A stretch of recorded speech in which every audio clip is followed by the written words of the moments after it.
आपके साथ जुड़ी हूँ रायपुर छत्तीसगढ़ से और आप देख रहे हैं हंगामा न्यूज। इस वक्त हम बुढ़ापारा में धरना स्थल पर खड़े हैं। आप देख सकते हैं कि पीछे एक धरना चल रहा है। ये धरना छत्तीसगढ़ शिवसेना महाधरना है। यहाँ पर हिंदुत्व को लेकर के काफी कुछ चल रहा है।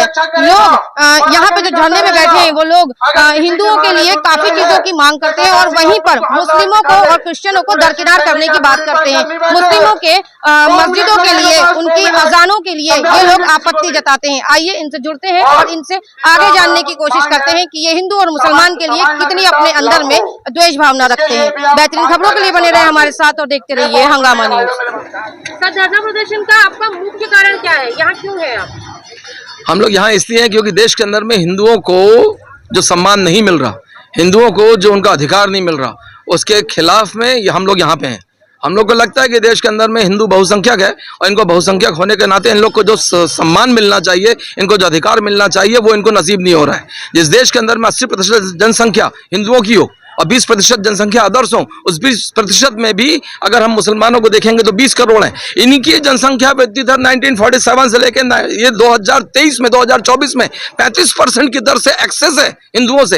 हिंदू हर कोई अपना 2 बच्चा पैदा कर रहा है। अगर इनके 5 हो रहे हैं तो आने वाले 200 साल के अंदर में हिंदू दिखने बंद हो जाएंगे। हमारा कहना है कि आने वाला वक्त जो खराब आने वाला, हमारी पीढ़ियों के लिए खराब होने वाला है, उसको बचाने के लिए हम लोग का आज का संघर्ष है कि हम आज अगर बचाने के लिए लोगों को जागृत करेंगे तो कल हो सकता है कि सुनहरा भविष्य आ सके।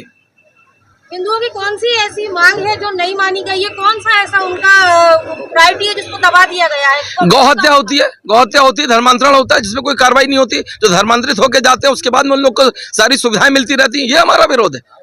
इन लोगों का कम इनकी पॉपुलेशन के बावजूद भी हर जगह पे मजार और मस्जिद और मदरसे बन जाते हैं जो अवैध होते हैं। क्यों? जब तुम्हारी जनसंख्या कम है तो तुम्हारे मस्जिद और मजार 7.5 लाख इस देश के अंदर में क्यों है? ये हमारा कहना है।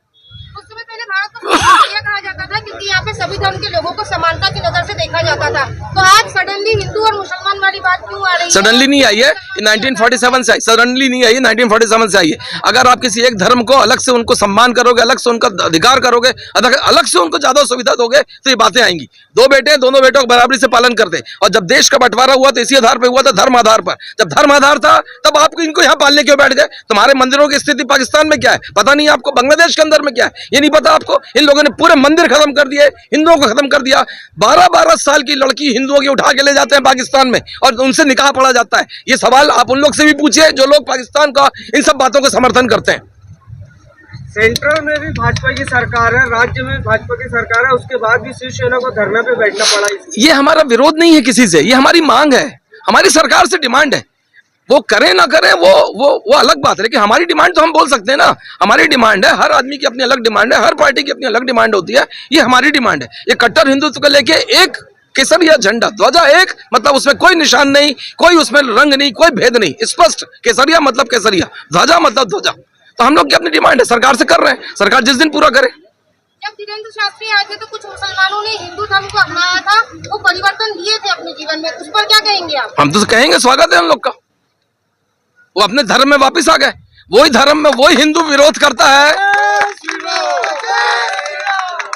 वो हिंदू विरोध करता है मुसलमानों के आने का। क्योंकि क्या होता है, जितने मुसलमान थे हिंदुस्तान में, मुसलमान तो थे नहीं, ये सब तो बाहर से आए। और जब सेना लाई कासिम ने सन 625 ईस्वी में, तो ये बोल के नहीं लाया कि चलो लड़ने चलने धर्म युद्ध है। वो ये बोल के लाया कि चलो वहां पे लड़कियां बहुत खूबसूरत हैं, वहां पे अप्सराएं मिलती हैं, तो जितनी लूटोगे सब तुम्हारी, और पैसा जितना लूटोगे आधा हमारा। इस आधार पर सेना लाए थे, सहस्त्रों की सेना, मोहम्मद बिन कासिम ने। तो ये पहला आक्रमण जब सिंध पे हुआ था तब उसकी हिस्ट्री है। और ये हिस्ट्री में उससे 2 लड़कियों को जब उठाया, राजा दाहिर की लड़कियों को, पहला स्वतंत्रता संग्राम अगर किसी ने हिंदुस्तान के अंदर में किया है तो राजा दाहिर था, सिंध का, कराची का रहने वाला था, जिस आदमी ने विरोध दर्ज कराया था। तो हिंदुस्तान जितना पीछे कदम हटाता है इनके आक्रमणता का, उसका नुकसान लगातार पीछे हटते हुए हम लोग को झेलना पड़ रहा है। आपने कहा मुस्लिम समुदाय पूरा का पूरा कांग्रेस को वोट देता है, कांग्रेस के लिए कुछ मुस्लिम समुदाय अभी भी ऐसे हैं जिन्होंने अभी बीजेपी को ज्वाइन किया है, इस पर क्या कहेंगे? स्वागत है उनका, अच्छा देश की मुख्य धारा में। और अगर आपको लगता है कि मुसलमानों ने बहुत ही लोकतांत्रिक ढंग से, बहुत ही मतलब जस्टिस करते हुए वोटबाजी करी हुई है, तो ऐसा नहीं है। क्या मुसलमानों को उज्ज्वला योजना के अंतर्गत में वो नहीं मिला क्या, गैस सिलेंडर? क्या उनको मकान नहीं मिला क्या? घर में शौचालय नहीं मिला क्या? क्या उन लोग को 265 दिन का काम नहीं मिला क्या? उसके बावजूद आप देखिए जब लखनऊ में वो नदी किनारे कब्जा किया, अवैध कब्जा 24 एकड़ अभी कल जाके हटा है, उस कब्जे में मोस्ट ऑफ देम मुस्लिम्स थे, जिन लोगों ने डबल डबल ट्रिपल ट्रिपल मंजिल बना चुके थे। अवैध में तुम बनाओगे, सुप्रीम कोर्ट का आदेश होगा, उसे मंदिर और मस्जिद सब टूटेंगे, उसके बाद सिर्फ तुम विरोध करोगे कि नहीं ये मुसलमानों के साथ अत्याचार हो रहा है। ये गलत बात है। हम इसका विरोध करते हैं कि मुसलमानों के साथ अत्याचार नहीं है, न्याय है, कानून है, सुप्रीम कोर्ट ने बोला इस सब के साथ समान है। उसे मंदिर नहीं तोड़ा, ऐसा नहीं हुआ है। हम तो कहते हैं कि मंदिरों में मस्जिदों में जो भी आवाज सुप्रीम कोर्ट के आदेशानुसार ज्यादा आवाज में चल रही है उसको तुरंत प्रभाव से लगाम लगाई जाए। जो आप सुबह अजान पढ़ते हो, जब मंदिर में जो घंटे बजते हैं, सब पे सुप्रीम कोर्ट का नियम कानून लागू होना चाहिए। कोई चीज ज्यादा नहीं होना चाहिए। 2 बच्चे से ज्यादा जिसके बच्चे हो उसको सरकारी रोजगार, सरकारी नौकरी, पासपोर्ट, आधार कार्ड, वोटर कार्ड सब जब्त होना चाहिए। ये हम लोग की डिमांड है। अब डिमांड है, कोई पूरी करे ना करे वो डिफरेंट है, हमारा अपना विचार है। वैसे ओवैसी का अपना विचार है। ओवैसी को गाय काट के सड़क पर बेचना अच्छा लगता है, स्टालिन को हिंदुओं को गाली बकना अच्छा लगता है, प्रियांशु खड़गे को हिंदुओं को गाली बकना अच्छा लगता है। तो हम गाली नहीं बक रहे, हम बेसिक बात कर रहे हैं।